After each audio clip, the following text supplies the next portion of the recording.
Hello, welcome to this session. My name is Jack Parrock. I'm a freelance correspondent based in Brussels, predominantly known for my work on Euronews. I'm currently in Washington, DC for them. Welcome to this session, wherever you are in the world. We are talking about of black swans and grey rhinos, enhancing NATO's resilience to future crises. A black swan event, obviously something that's extremely improbable. People don't expect it, they can't predict it, which has a massive impact on the world. But then in hindsight, people are kind of aware probably they should have done better, known more about it. A Grey Rhino event being something that is obvious, everybody knows about it, slowly developing, but often ignored or not properly acted upon. Now, we have a bit of housekeeping for you. We want to let you know that if you are a participant of this group, you are able to ask questions, and you can use the Q&A button on the left-hand side of your screen to do so. Please ask lots of questions. We have 4 very, very interesting speakers and guests on this panel, so we really want to put your questions to them. As I say, that is only able to be used by registered participants. Now, our 4 speakers are Dr. Filippa Lentzos, who is a Senior Research Fellow at King's College London. We also have Peter W. Singer, a strategist and Senior Fellow at New America here in Washington, DC. We also have Jennifer M. Harris, who is a Senior Fellow at the William and Flora Hewlett. She's in San Francisco, and David Patrikarakos, who is a journalist and author based in London, but he's in Athens for this. So without further ado, we have 4 short statements that we're going to listen to or hear from each of our speakers, and then we will begin putting our questions to them. We're going to start with Dr. Filippa Lentzos. Let's take a look at biological threats. Where I see real potential for strategic surprise in the biological field is at the intersection of genomic technologies and machine learning. Let me explain. We're currently seeing significant and accelerating advances in abilities to manipulate genes and biological systems. Think synthetic biology, gene editing, CRISPR. As these genomic technologies converge with machine learning and AI, they will radically transform the dual-use nature of biological research and medicine.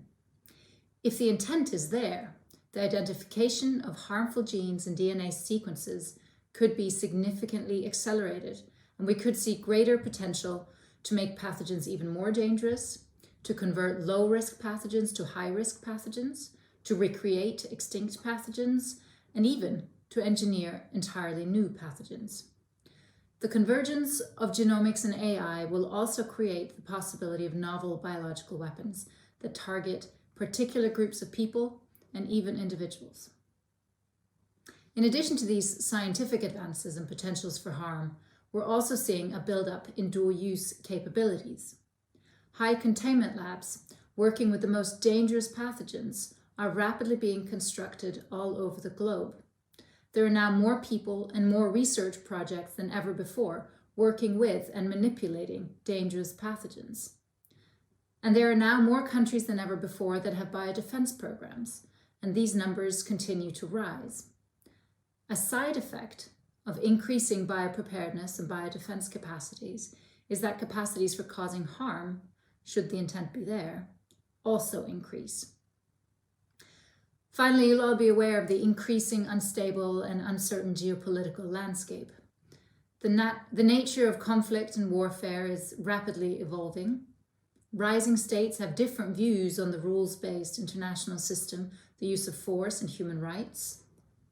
There is heavy investment in the biological sciences and clear concerns that adversaries may be harnessing biotechnology for nefarious purposes. The worry is that a potential military or political utility for biological weapons may emerge that will alter the balance of incentives and disincentives to comply with the multilateral treaty prohibiting this class of weaponry. It is the combination of these trends, the advances in science and technology, the build-ups in capacities, the uncertain and unstable geopolitical landscape, where I see the greatest potential for harm in the biological field. So what can we do about it? Well, there's certainly not one easy fix. There are lots of pieces in this puzzle. But there are 3 areas where I think NATO and NATO countries are particularly well placed to lead. First, NATO should de-escalate perceived threats from capacity buildups. The proliferation of increasingly sophisticated biopreparedness and biodefense capacities can cause states to doubt one another's intentions. Such doubts might then result in hedging, in the development of bioweapons capabilities, and thereby increasing the threat of bioweapons use. NATO states must lead on initiatives to enhance transparency and communication of the intent of dual-use activities. This will not only decrease potential misunderstandings, ambiguities, and misperceptions among allies and adversaries, but transparency disclosures set up expectations of openness. They normalize oversight, and they make for a less dangerous condition of uncertainty. Second, NATO should update the tools at states' disposal for compliance assessment with the Bioweapons Treaty. To establish the intent of biological research, it's not enough to simply count fermenters, measure the sizes of autoclaves, and limit amounts of growth media. Biology, to a large extent, defies material accountancy verification type methodologies. What biological arms control needs is to move towards more qualitative compliance assessments, and NATO countries should lead us there. Finally, NATO should evolve the Cold War era biological arms control machinery. The UN and the Bioweapons Treaty is based on states as the key actors. This no longer holds. Advanced technologies like biotechnologies have traditionally been siloed in elite institutions and national labs and monitored by national governments. But these technologies are now increasingly driven by the private sector, and they're increasingly accessible to an ever broader range of people.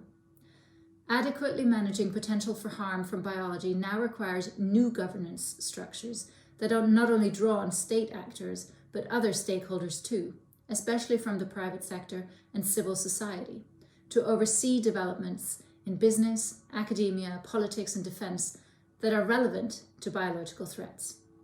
NATO, half inside, half outside the traditional biological arms control machinery, is ideally placed to lead this sort of structural transformation. I hope you will agree, and I thank you for your attention.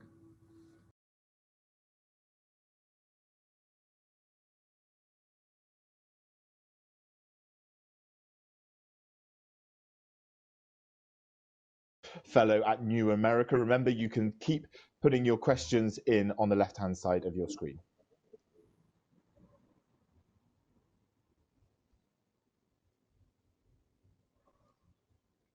If we were trying to identify the strategic surprise, the unexpected that we're not yet sufficiently planning for in the realm of war, I would offer that our key challenge is not the black swan, the unimaginable, but rather the gray rhino that's staring us back in the face. Artificial intelligence and increasingly autonomous robotics, one of the most important stories of not just technology, but all of human history. And I think many people recognize this. 91% of leaders say AI is the most important game-changing technology out there. And you have various national commissions and even NATO meetings on it. But honestly, I don't think we're anywhere near to recognizing or wrestling with what it means. We're like the battleship captains 100 years ago, thinking that we're dealing with the plane sufficiently just by putting it on the back of our ship. Instead, over the next years, we'll have all sorts of not just new types, but new forms of increasingly not just robotic, but autonomous weapon systems. And it's not just us. Our adversaries will have them too. And all of these technologies will be increasingly networked, which also means that we'll see more and more cyber attacks that go after causing physical damage through digital means. This means that we have a massive rethink of the battlefield awaiting us. New doctrines, new tactics, new training, even new organizational structures. In many ways, it's like what the airplane, the wireless communication, the tank did to warfare back in 1939. But remember, AI is not just a simple technology. It's a new kind of technology that is increasingly intelligent, ever improving, ever more independent, and therefore acting in ways that we increasingly don't understand. But it's more than that. It moves beyond the battlefield. For example, an Oxford University study found that 47% of jobs are at risk for replacement or reduction over the next 20 years. And each one of these jobs have parallel in the military sector. But here again, it goes beyond that. When you see an industrial revolution playing out, it affects not just the battlefield, not just jobs, but also reverts back to the larger politics itself. The last industrial revolution, for example, created positives like workers' rights, women's rights, children's rights. It also created ideologies like communism and fascism that were part of what led to the need for the creation of NATO itself. So how do we deal with this? I would offer a couple lines of activity. First, education. 91% of leaders say AI is the most important technology out there. 14% say they have a simple grasp of how it works and what its applications are. We have to close that delta.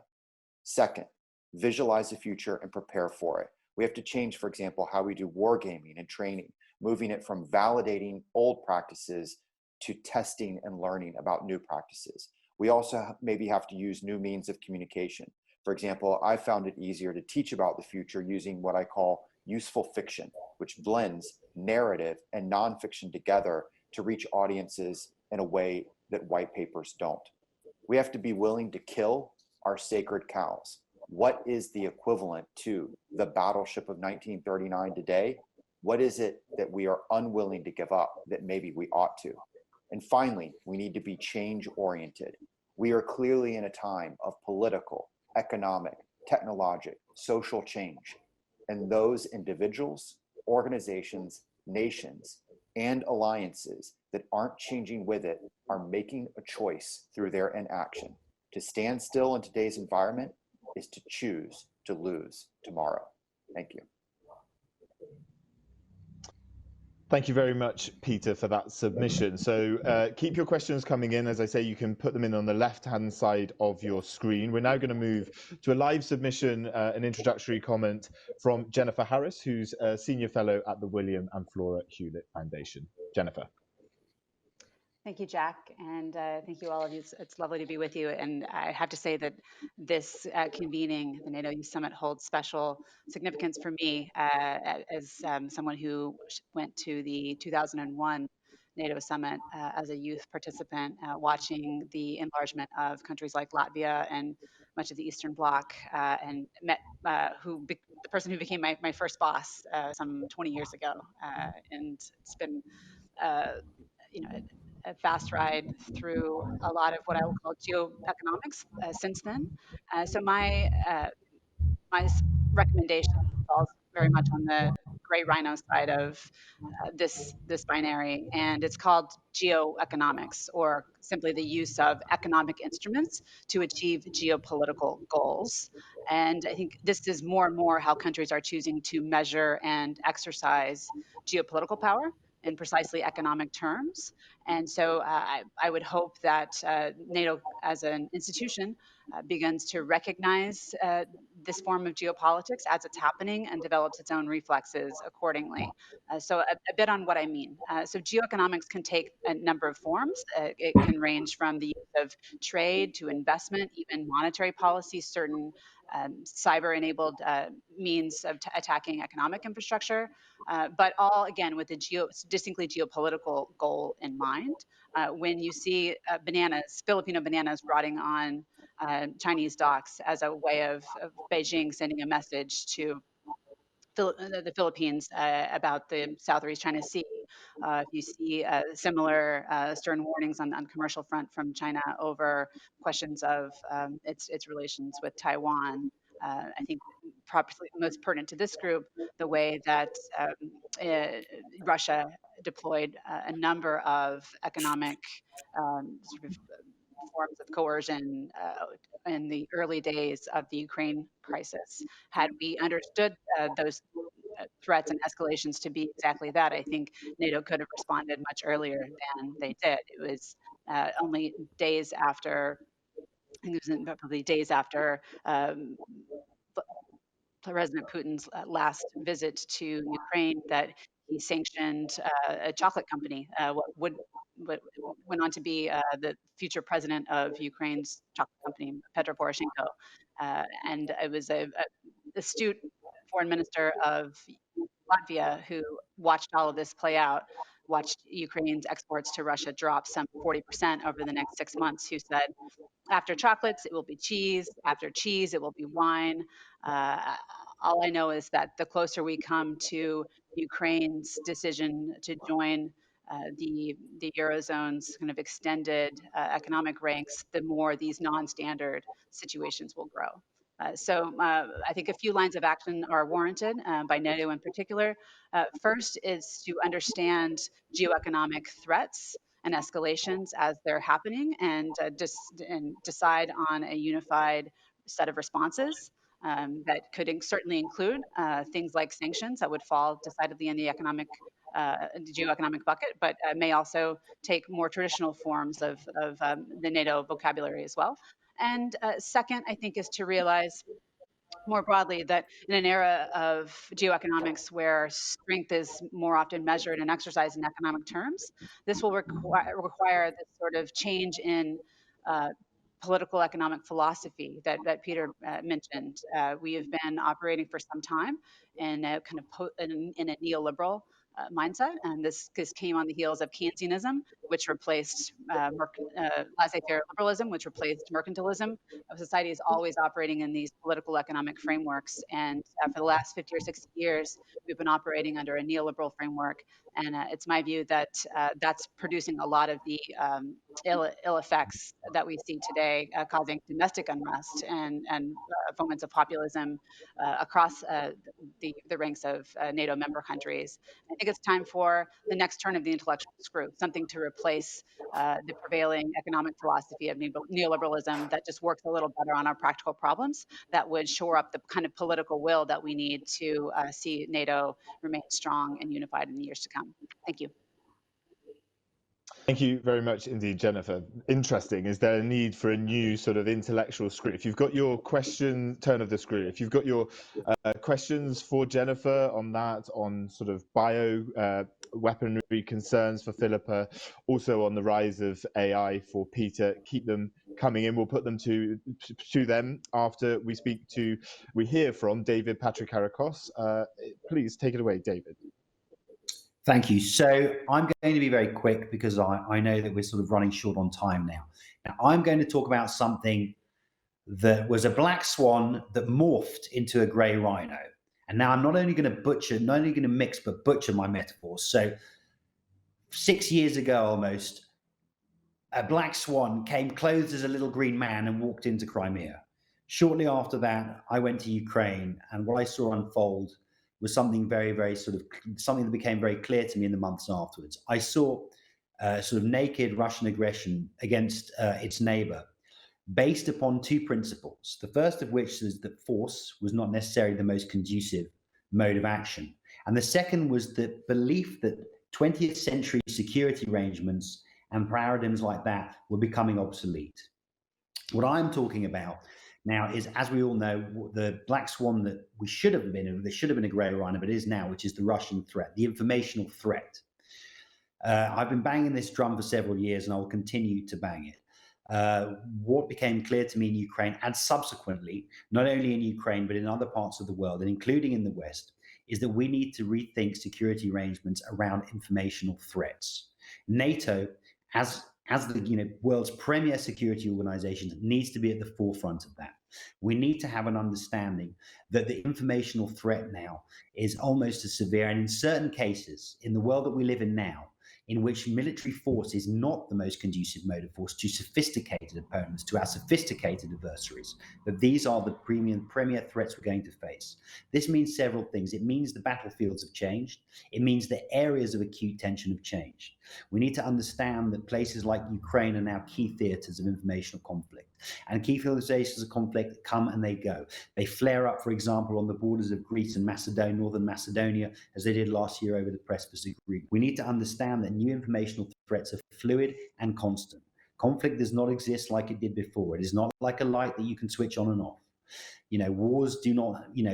Conflict don't generally tend to start with physical force and end with the defeat of one adversary by another, with a political settlement, and we can then move on. That doesn't exist so much anymore. Informational threats are fluid, they're constant, and because they are more politically focused, They never end because politics never ends. We need, as I've been saying, to rethink security arrangements around informational threats.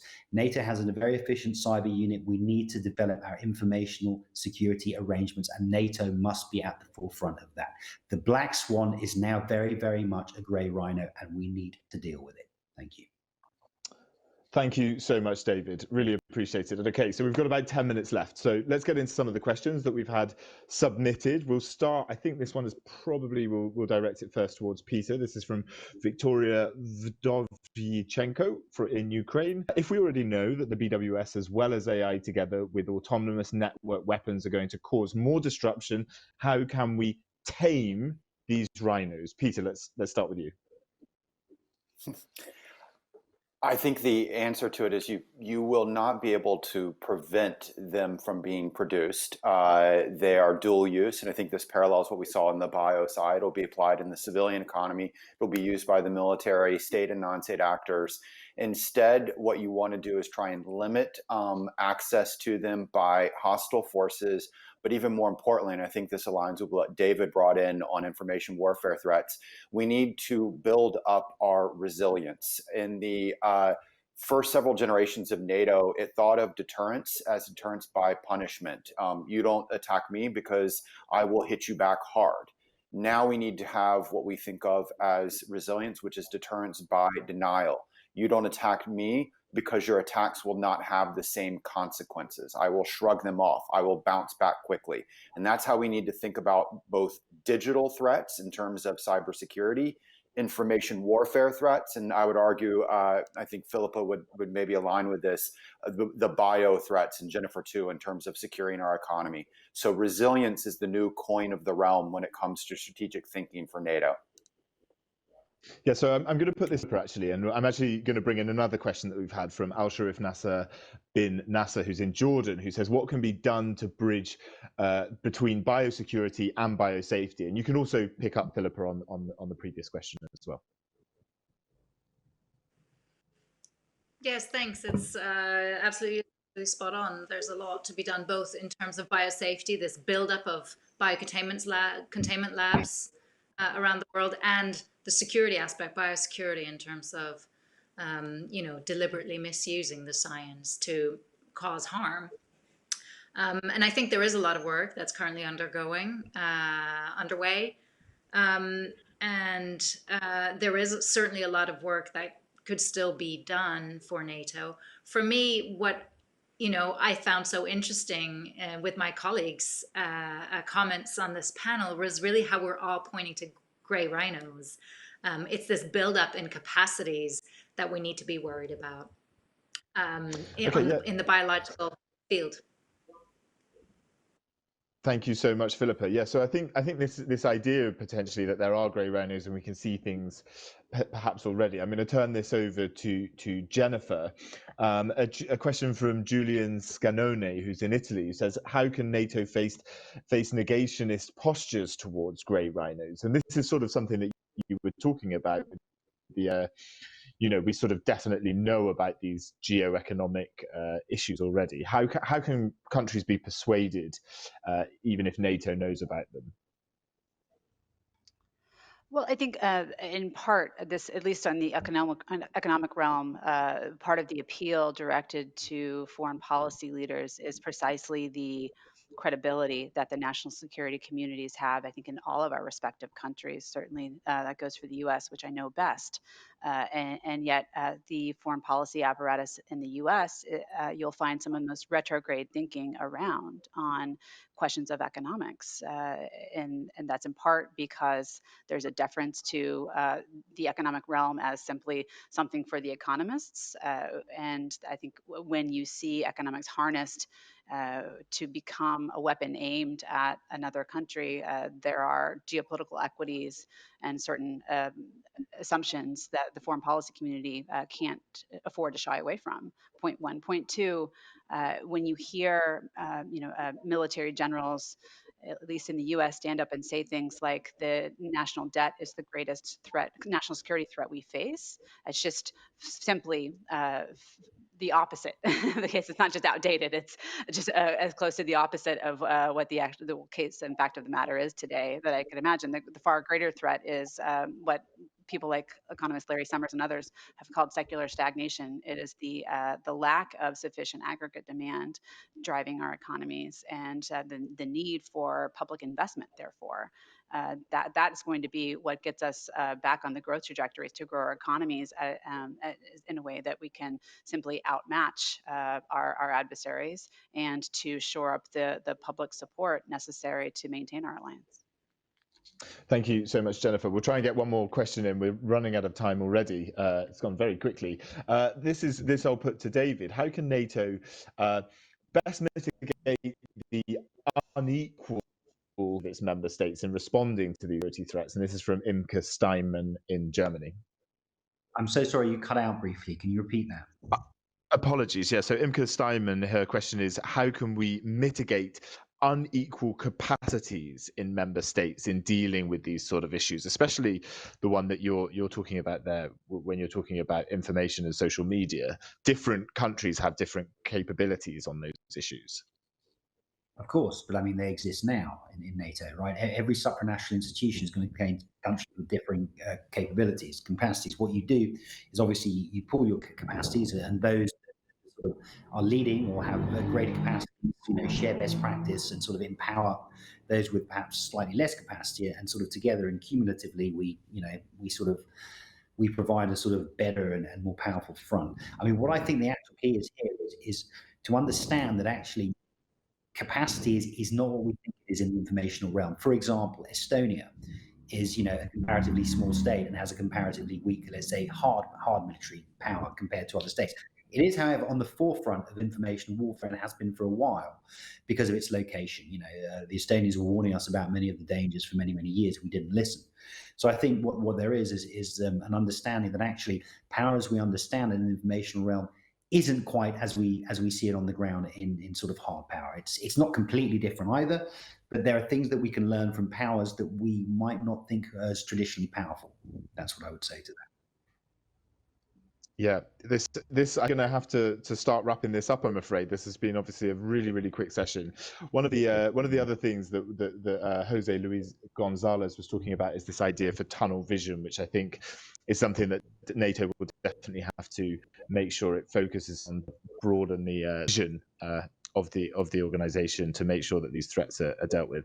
I think we're going to have to wrap it up in order to make sure that the closing ceremony can take place and all the other sessions convene there. So thank you so much to Dr. Filippa Lentzos, to Jennifer M. Harris, to Peter W. Singer and David Patrikarakos for joining us for this Youth Summit Munich Security Conference panel. It's been great speaking to you, and good luck with the rest of your day wherever you are.